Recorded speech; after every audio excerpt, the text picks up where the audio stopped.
Let us take up the next part and learn about some more art forms. Number 4.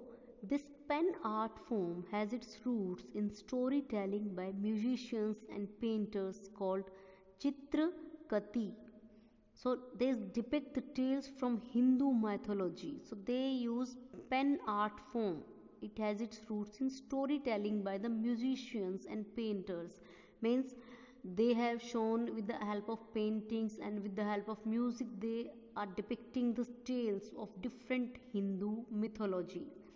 As we belong to the Hindu community and we have different mythology, we have different stories like Ramayana, Mahabharata. So with the help of storytelling by the musicians and painters, these art, these chitrakatis, they depict the tales of different Hindu mythology tales. And what we call them, that is called as kalamkari. We call them kalamkari painting. Even nowadays it is very famous. When we take about fabrics are also very famous, clothes mainly and paintings, we go for kalamkari prints in clothes as well as in paintings. Next one, this is a popular folk art form of the state of Bihar, mainly kept alive by women folk. Means it is mainly kept alive with the help of women. Taking inspiration from nature, this painting uses natural colors. So from by being they were being inspired by nature. They have got the inspiration from the nature and they use natural colors in this. And what they call it Madhubani painting. And this is an art form from Bihar and it is kept alive by the women because women were the painters. They used to paint these things, their daily lives, everything they used to paint, and such information is being given with the help of these paintings. Next one, this folk art form is practiced by the tribal people of coastal Gujarat and Maharashtra and it is characterized by the use of white paint.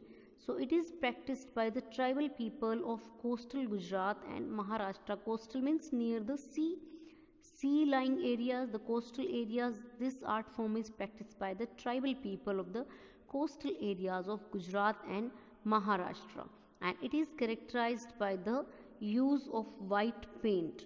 So in this, on a dark surface, on the dark base, white colored paint is being used to show the art and this is known as the Varli painting. We call that Varli painting. Now let us come to the next thing, the next art form. You can see the picture, it is looking very beautiful. This is a miniature painting of the Himalayan region that originated in the 17th century. Means Himalayan paintings, Himalayas are being shown in the form of a painting and it originated in the 17th century.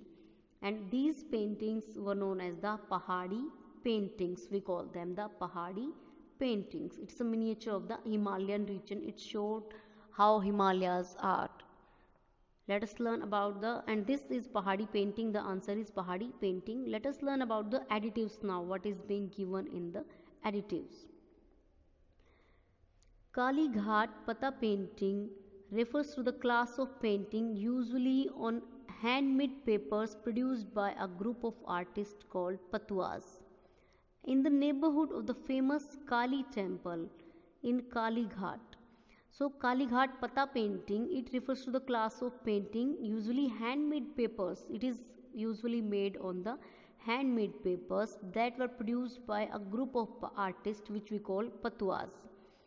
And it was in the neighborhood of the famous Kali temple in Kali Ghat. That is why it was given the name Kali Ghat Patta painting. And this type of painting came into existence between 19th and early 20th century. Means from 19th and early 20th century, such paintings they came into existence they were made by the people. And the theme included mythology, religious events and social happenings. All these things related to mythology means our beliefs, our religious beliefs and religious events and social happenings. All these things were shown in these paintings which we call as the Kali Ghat Patta painting. So we get to know about the past, we get to know about the work of our forefathers by these things, and these are a great source of transfer of knowledge from one generation to the other generation, so for coming generations also.